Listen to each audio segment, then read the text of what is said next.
मैं astro expert Upendra Kumar. आज ज्योतिष में लगन श्रृंखला में आज सजेस्टेरियस धनु लगन धनु राशि के बारे में चर्चा करेंगे कि उनके लिए किस क्षेत्र में, किस माहौल में, किस प्रकार के कर्म से उनके जीवन में आने वाली परेशानियों पर सफलता मिलेगी और अपने जीवन में अपने मैनिफेस्टेशन को पूरा कर सकते हैं, अपने जीवन में अपनी चाहतों को पूरा कर सकते हैं और मेहनत के अनुरूप उन्हें हर क्षेत्र में लाभ प्राप्त हो। तो इसके लिए हम ज़्यादा समय ना लेते हुए धनु लगन सजेस्टेरियस ये किस विचारधारा के होते हैं, इनका कर्म क्षेत्र किस प्रकार का होना चाहिए, किस क्षेत्र विशेष में इन्हें विशेष लाभ प्राप्त होगा, परेशानियों के समय इन्हें किस प्रकार से अपने आप को अपने बिहेवियर पैटर्न में किस प्रकार के चेंज करने से या किस प्रकार के एनवायरनमेंट में जाने से इनके परेशानियों में कमी होगी और इन्हें सॉल्यूशन मिलेगा। तो सजेस्टेरियस धनु बृहस्पति का यह राशि होता है, 9 नंबर राशि। आपने अगर देखा होगा तो जोडिक में यह जो सजेस्टेरियस साइन है, जो धनु राशि है, उसका जो चित्र बन के आता है, आधा शरीर घोड़े का है और आधा शरीर जो ऊपर का हिस्सा है वो मस्तिष्क मनुष्य का है। यानी कि ऐसी राशि या ऐसा विचारधारा कि जो हर समय भाग दौड़ में लगा हुआ रहता हो, शरीर या दिमाग दोनों घोड़े की तरह भागते हुए रहने वाला अग्नि तत्व, यानी कि हर चीज कॉन्फिडेंस के साथ और फटाफट करने वाला। गौरवर्ण तो होता ही होता है, अग्नि तत्व होने के कारण बृहस्पति की राशि है तो सौम्यता होगी लेकिन प्रखरता होगी और ये लोग स्वतंत्र विचारधारा के होते हैं और लक्ष्य बनाकर के करना कोई भी कार्य को इनका स्वभाव में होता है। लेकिन जैसे ही यह अपने लक्ष्य बनाने से हटते हैं, जैसे ही किसी भी कार्य के करने के लिए इनका लक्ष्य से ध्यान हटता है, काम परेशान हो जाते हैं, काम नहीं बनता है। तो यानी कि ये लक्ष्य बनाने वाले, एम बना करके इन्हें काम करने से बेटर फील होगा, अपने आप में यह बहुत ही अच्छा फील करेंगे। लेकिन ध्यान अपने आप पर सदैव होनी चाहिए। सेल्फ कॉन्फिडेंस बढ़ेगा तभी जब आपका सदैव अपने आप पर एक लक्ष्य, एक एम, ध्यान लगा करके रहें। तो नंबर दूसरी चीज, हाँ, ये अपने आप को बेटर फील कहाँ करेंगे, किस टाइप से, यानी कि दौड़ते भागते हुए रहना इनका नेचर है। बैठ करके कभी रह ही नहीं सकते। और कहाँ, शूटिंग रेंज है जहां लक्ष्य बनाया जाता हो, रेस कोर्स है, या कि जहां पे कोई ऐसा एजुकेशनल पॉइंट जहां पे कोई एक विशेष लक्ष्य बना करके टीचिंग किया जाता हो, कोई विशेष सब्जेक्ट को लेकर के, कोई विशेष मोटिव को लेकर के, वैसे स्थानों पे जाना ये अपने आप को सेल्फ अपलिफ्ट करेंगे, ऊंचाइयों पर ले जाएंगे। वैसे जगहों पर जाने से इन्हें अपने बारे में, सेल्फ के बारे में कॉन्फिडेंस बढ़ेगा और अपने आप में मजबूत रहेंगे। नंबर दूसरा, इनका family and money, second house 10 number राशि है, शनि की राशि होती है। ध्यान रखिए 4 राशि है तो धन चलता फिरता है, टिकता नहीं जल्दी। लेकिन जब यह किसी रणनीति को बना करके, एक नियम बना करके और फोकस होंगे, धन के मामले में धन टिकेगा, मिलेगा। हाँ, इनके पास जल्दी टिकता नहीं, लेकिन जो भी टिकेगा अस्थायी होगा। लेकिन कब, जब आप फोकस रखेंगे, जब आप मेहनत करेंगे, क्योंकि सैटर्न है, मेहनत की बदौलत है। और साथ साथ में एक कंस्ट्रक्शन वाले इलाका जो है, जो एक स्ट्रेटेजी जो बनाता है, जो एक रणनीति बनाता है, जहां पे ऐसे कार्य होते हैं, ऐसे क्षेत्र विशेष में या ऐसे इन्वायरमेंट में जाने से धन से संबंधित या फैमिली मैटर से संबंधित प्रॉब्लम सोल्व होगा। नेक्स्ट है थर्ड, आपका प्रेजेंटेशन परफॉर्मेंस, सिबलिंग्स, आपके ट्रेवल्स कैसा, 11 नंबर राशि है, ये भी सैटर्न का है। लेकिन साथ साथ में ध्यान देने वाली बात है कि यह राशि हेल्प नेचर की होती है, एक पर एक, यानी कि अकेले नहीं, किसी को साथ लो, एक पर एक साथ, यानी कि और दूसरा हेल्प पर्पस, जो भी आप प्रेजेंटेशन देते हैं, परफॉर्मेंस करते हैं, उसमें आपका हेल्प नेचर अगर रहता है तो आप ग्रो करेंगे। किसी भी अपने वर्कर्स के प्रति, अपने सपोर्टर्स के प्रति जब तक आप हेल्प नेचर लेकर के काम नहीं करेंगे, सहयोग की भावना आप में नहीं होगी, तब तक आपको दिक्कत होगा। लेकिन जब आपको अपने प्रेजेंटेशन परफॉर्मेंस देने में कभी भी कोई पीड़ा हो रही है, परेशानी हो रही है, तो आपको ऐसे इन्वायरमेंट में जाने से जहां पे निस्वार्थ भाव से सेवा की जाती हो, हेल्प की जाती हो, ऐसा माहौल, इन्वायरमेंट, ऐसे में जाने से आपका परफॉर्मेंस प्रेजेंटेशन में ग्रो आएगा, निश्चित तौर पर उससे आपको प्रॉफिट होगा। नेक्स्ट आपका घरेलू सुख, मकान, गाड़ी, घोड़ा, 12 नंबर राशि है, सर्च ऑफ एक्सीलेंस। मेरा घर ऐसा होना चाहिए, मेरी गाड़ी तो इस तरह से होना चाहिए, एकदम हर चीज की छोटी छोटी बातों और अच्छा कैसे, और अच्छा कैसे, इस तरह का ध्यान आपका रहता है। और इस मामले में जुपिटर के ऊपर डिपेंड करता है कि जुपिटर का पोजीशन कहाँ पे किस प्रकार का है, उसके वो अनुसार आपको घर मकान होगा। कोशिश होता है, ज्यादातर ये लोग डबल फ्लोर वाले में रहते हैं, बृहस्पति का अगर उस पर दृष्टि हो जाए और बहुत बढ़िया, निश्चित उसमें प्रॉफिट होता है और सुंदर होता है। एजुकेशनल पॉइंट्स के आसपास या कोई जलीय स्थान, नदी, समुद्र, तालाब, कुआं या जल वाले जो भी स्थान हैं, उनके नजदीक इनका घर, या एजुकेशनल पॉइंट्स के आसपास, कोई धार्मिक पैलेसेज के आसपास इनका घर अक्सर यहाँ होता है और इन्हें उससे रिलेटेड प्रॉफिट होगा। नेक्स्ट आपकी चाहत 1 नंबर है।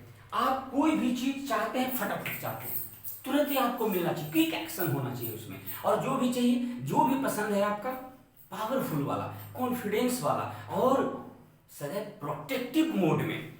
ध्यान रखिए कि आपको जब भी किसी भी चीज का सॉल्यूशन चाहिए, जब किसी चीज से पीड़ा से आप ग्रसित हैं, आपको उसका सॉल्यूशन नहीं मिल पा रहा है, तो 1 नंबर का इन्वायरमेंट कौन सा होता है? पुलिस स्टेशन से है, मिलिट्री स्टेशन से है, या जो भी सिक्योरिटी से रिलेटेड जगह है, इमरजेंसी वाले जो जगह हैं, या वैसे जगह जहां पे भागम भाग लगी रहती है, आपाधापी मची रहती है, फटाफट वाली एक्टिविटी, लेकिन प्रोटेक्टिव मोड में। ऐसे इन्वायरमेंट में, ऐसे जगहों पर जाने से किसी भी तरह की पीड़ा का आपको सॉल्यूशन मिलेगा, क्योंकि यह सॉल्यूशन का भाव है और आपकी चाहतें पूरी होगी। इस चीज का ध्यान रखिएगा। नेक्स्ट आपका कंपटीशन, छठा भाव कंपटीशन का होता है। ऋण, रोग, कर्जे, केस मुकदमे, छोटे मोटे रोग, इन सब, शत्रुता, इन सब का होता है। तो इसमें स्थिर राशि है।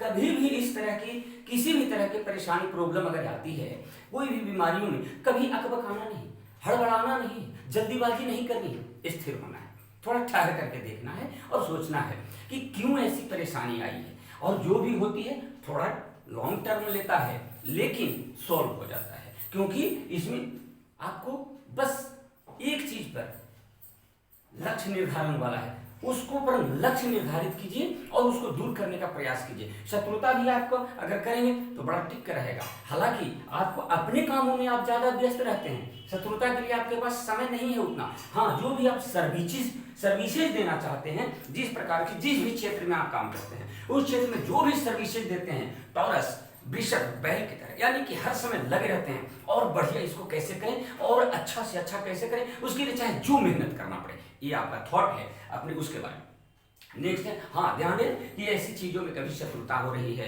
कोई बीमारियां परेशान लगातार कर रही है, तो कौन सा ऐसा स्थान है, यानी कि जो स्टोरेज है, जहाँ पे जो गोदाम है, जो वेयर हाउसेज हैं, जहाँ पे वो फार्म हाउस वगैरह किसी का है, ऐसे जगहों पर जाने से आपको उसका सॉल्यूशन मिलेगा और बहुत जल्दी इजीली उसको आप सोल्व कर पाएंगे। नेक्स्ट आपका पार्टनर, यानी 3 नंबर है। आपके पार्टनर सोलमेट की तरह हैं और एकदम क्लोज फ्रेंड की तरह है, लेकिन आपका बिहेवियर भी उस टाइप का होना चाहिए।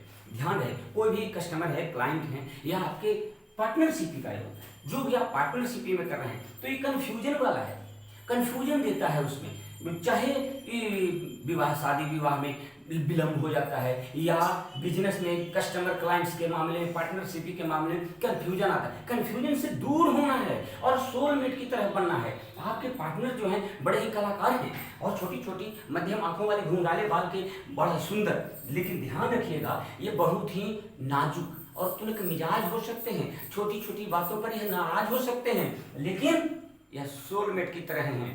इनको बोलने की आदत है, तो उनसे थोड़ा सा बचना है और इनको सपोर्ट करना है। अपना अग्नि तत्व वाला पोजीशन इन पे लागू नहीं करना है, इससे बचना है। इनसे प्रॉफिट होगा क्योंकि यह मैनेजमेंट के कारक हैं, आपके बिजनेस में सपोर्टर हैं, ये आपको सदैव प्रॉफिट देंगे। जिनको विवाह शादी से रिलेटेड प्रॉब्लम आ रही है, नहीं हो पा रहा है, डिस्टर्बेंस हो रहा है बार बार, यानी कि वैसे जगहों पर जाइए जहाँ पे दो लोगों का मिलाप होता हो। पार्क है, मैरिज ब्यूरो है, कम्युनिकेशन सेंटर है, इन सब जगहों पे आप 2-4 बार बार बार घूम लिया कीजिए। विवाह बहुत जल्दी होने की संभावना बन जाएगी अगर किसी कारणवश डिस्टर्बेंस हो रहा है तो। नेक्स्ट है आपका पेन एरिया, पीड़ा कहाँ होगी? 8वां घर पीड़ा का होता है, गुप्त धन का, गुप्त ज्ञान का होता है, यानी कि 4 नंबर है। जब भी आप इमोशनली होंगे, जब भी आपका मूड अप एंड डाउन होगा, पीड़ा होगी, क्योंकि ये मूडी है, केयर टेकर है। किसी दूसरे को ख्याल रखने के चक्कर में आप पीड़ा झेलते रहते हैं। पानी वाले जगहों से, गहरे जल वाले जगहों पे अकेले जाने से आपको बचना चाहिए, ऐसे जगहों पे ना जाए। मेंटली डिप्रेशन आपको बहुत जल्दी, आपको ना इमोशनली बहुत जल्दी हो जाते हैं, जो पीड़ा कारक होता है। कभी भी इमोशनली होने से बचना है। आप अग्नि तत्व के हैं, डिसीजन लीजिए, इमोशनली ना हो और कोशिश करें क्विक डिसीजन, क्योंकि क्विक रिलीफ आपको मिलने वाला है, तो इससे सॉल्यूशन मिलेगा। इमोशनली होंगे, डिस्टर्बेंस होगा। पानी वाले जगहों से बचना है। ज्यादा एंजाइटी नहीं आने देना है। जैसे ही एंजाइटी आती है, किसी दूसरी चीज में अपने आप दिमाग को लगा देना, आपका सबकॉन्शियस बहुत ही डिस्टर्ब होने लगता है। किसी भी एक बात को, छोटी छोटी बातों को तीर का ताड़ बनाने के लिए लगना, बहुत ही, कभी बहुत अच्छा चल रहा है और कभी बहुत डिप्रेस चल रहे हैं। इनसे बचने के लिए आपको ये ध्यान रखना चाहिए, अपनी माँ का आदर सत्कार करना चाहिए। उनको हैं तो प्रेजेंटली, और नहीं हैं तो उनके फोटोज वगैरह हैं, चाहे कहीं दूसरी जगह रह रहे हैं या प्रेजेंट नहीं हैं तो उनके फोटोज वगैरह से सदैव अपने दिल की बातें कहनी है उनसे, अपने भीतर की बातें को बाहर निकालें हैं। इस चीज का ध्यान रखिएगा। नेक्स्ट आपका किस्मत धर्म, तो आप बड़े रॉयल टाइप के रहते हैं। किसी भी लेजेसी के मामले में बहुत ही, अपने पूर्वजों के मामले में किसी की दखलंदाजी पसंद नहीं करते हैं। वह उनसे आपको बहुत लगाव है और उन चीज़ों को आप बढ़ा चढ़ा करके बात करने की कोशिश करते हैं, अपने आप को रॉयल टाइप के रखने की कोशिश करते हैं, क्योंकि किंग 5 नंबर सन का है, जो दुनिया को प्रकाश देता है। तो आप अपने धार्मिकता को लेकर के, आप अपने लेजेसी को लेकर के बहुत ही अवार्ड टाइप से करने की कोशिश करते हैं।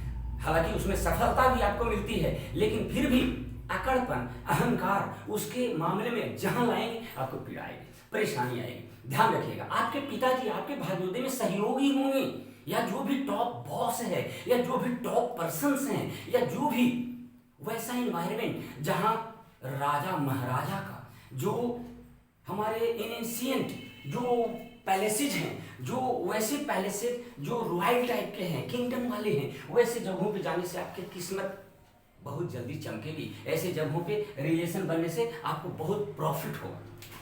नेक्स्ट है आपका कर्म। कर्म कैसा होना चाहिए? तो मरकरी के जैसा, बुध के जैसा, बुध से रिलेटेड, यानी कि बुध क्या है? वाणी का कारक है।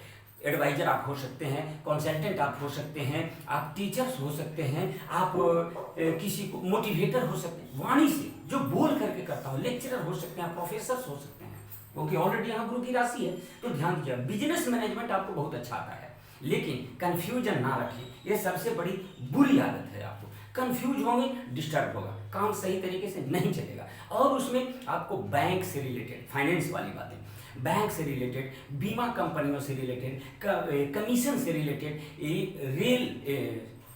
डाक विभाग से रिलेटेड, इन सब चीज़ों से रिलेटेड आपको वकील हैं, वकालत है, शिक्षा विभाग है, इसमें पुस्तक आदि बेचने का, या शिक्षा से रिलेटेड जो भी एक्टिविटियां हैं उन सब से रिलेटेड बिजनेस व्यापार करने में आपको बहुत ही अच्छा प्रॉफिट होगा और उसमें आप बहुत अच्छा ग्रोथ कर सकते हैं। आप 1 नंबर राशि है आपकी चाहत, खेल कूद में आप बहुत इंटरेस्टेड हैं, स्पोर्ट्स में भी आप बहुत अच्छा कर सकते हैं। दूसरी चीज कि ऑन डिपेंड सिचुएशन मरकरी, बुध के प्लेसमेंट क्या है उसके अकॉर्डिंग आप ज्योतिष, अकॉल्ट साइंस, इन सब से रिलेटेड भी बहुत अच्छी आपकी पकड़ हो सकती है और इनमें आप इंटरेस्टेड हैं। ऐसी जगहों से रिलेटेड वर्क करने में जो भी मैंने बताया आपको प्रॉफिट होगा। गेन्स होगा, कर्म के मामले में ग्रोथ होगा, ऑक्यूपेशन जॉब जो भी आप या बिजनेस करना चाहते हो उसमें प्रॉफिट होगा। नेक्स्ट फुलफिलमेंट कहाँ होगी, तो फुलफिलमेंट में कौन सी राशि है, 7 नंबर तुला, तराजू, बैलेंसिंग। जब भी किसी भी काम में आप हार्मोनी बना के चलेंगे, बैलेंसिंग बना करके चलेंगे,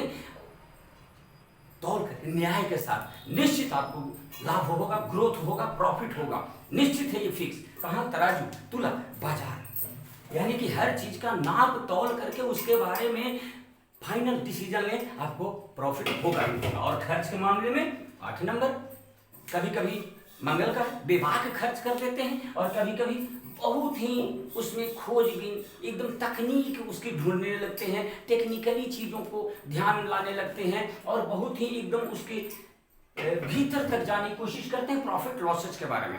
ऐसे आपका खर्च करने की कोशिश है। ध्यान रखिएगा, हॉस्पिटलाइजेशन ये देता है ऑपरेशंस के लिए, चोट के लिए, तो इन सब से बचने के लिए आपको क्या करना होगा, यानी कि सॉल्यूशन कहाँ मिलेगा, इमरजेंसी हॉस्पिटल्स वगैरह में, या जो भी गार्ड से सिक्योरिटी सिस्टम से रिलेटेड है चीज़ें, फायर एक्टिविटी से रिलेटेड चीज़ें हैं, ऐसे जगहों पर जाने से आपको बहुत जल्दी सॉल्यूशन मिलेगा। ये आपका हमने धनु लगन के बारे में बताया। हालांकि ध्यान रखें ये सिर्फ हमने लगन कुंडली और राशियों के प्लेसमेंट के आधार पर बताया है। ग्रह के पोजिशंस इसमें और इन्वॉल्व होने के बाद उस प्रेडिक्शन में, उस फलित में और चेंजिंग आएंगे, क्योंकि जो जो जहाँ जहाँ स्थिति रहेगा। फॉर एग्जाम्पल अगर मून है, मून कहाँ है, इसका लॉर्ड 8 नंबर हाउस का, यानी कि पीड़ा परेशानी का, अकल्ट साइंस का, गुप्त धन का, गुप्त ज्ञान का, गड़ी हुई चीज़ों का, धरती के भीतर का, और बिना कमाए हुए धन का, या इंश्योरेंस, इन सब से प्रॉफिट का। तो ये कहाँ, ये कि प्लेसमेंट के आधार पर होगी, कहाँ प्लेस होगा, तो उससे रिलेटेड अगर इसी में है, अगर वह बैठा हुआ है, तो आप अपने इंश्योरेंस के बारे में, अपने लाइफ के बारे में, अपने जीवन के बारे में और अपनी पीड़ाओं के बारे में बहुत ज़्यादा सोचते रहते हैं। इनसे बचना है। और यही अगर आपके लाभ भाव में है तो आप अपने लाभ के बारे में पीड़ा सहना पड़े, परंतु प्रॉफिट होगा ही होगा। प्रॉफिट लेंगे, कैसे लेंगे, तो कैसे 7 नंबर के जो हमने एनवायरनमेंट बताया उससे रिलेटेड जगहों पर जाने से, उससे रिलेटेड एक्टिविटी करने से प्रॉफिट ही होगा। अगर आपको वीडियो अच्छा लगा, उपेंद्र वास्तु रिजॉल्व आपके लिए बनाया है। इससे रिलेटेड कोई भी क्वेरी अगर है तो आप कमेंट बॉक्स में लिख सकते हैं। शेयर कीजिए, लाइक कीजिए, सब्सक्राइब कीजिए, नहीं सब्सक्राइब किया अभी तक सब्सक्राइब कीजिए। फिर और सारे बाकी हैं जो भी सभी के बारे में बताएंगे, और वास्तु से रिलेटेड जो भी आप जानना चाहते हैं, एस्ट्रोलॉजी से रिलेटेड जो भी आपको वीडियो चाहते हैं, जिस टॉपिक पे, वो टॉपिक को लिख करके भेजिए और उसे मैं बनाने की कोशिश करूंगा। वीडियो देखने के लिए आपको बहुत बहुत धन्यवाद। नमस्कार।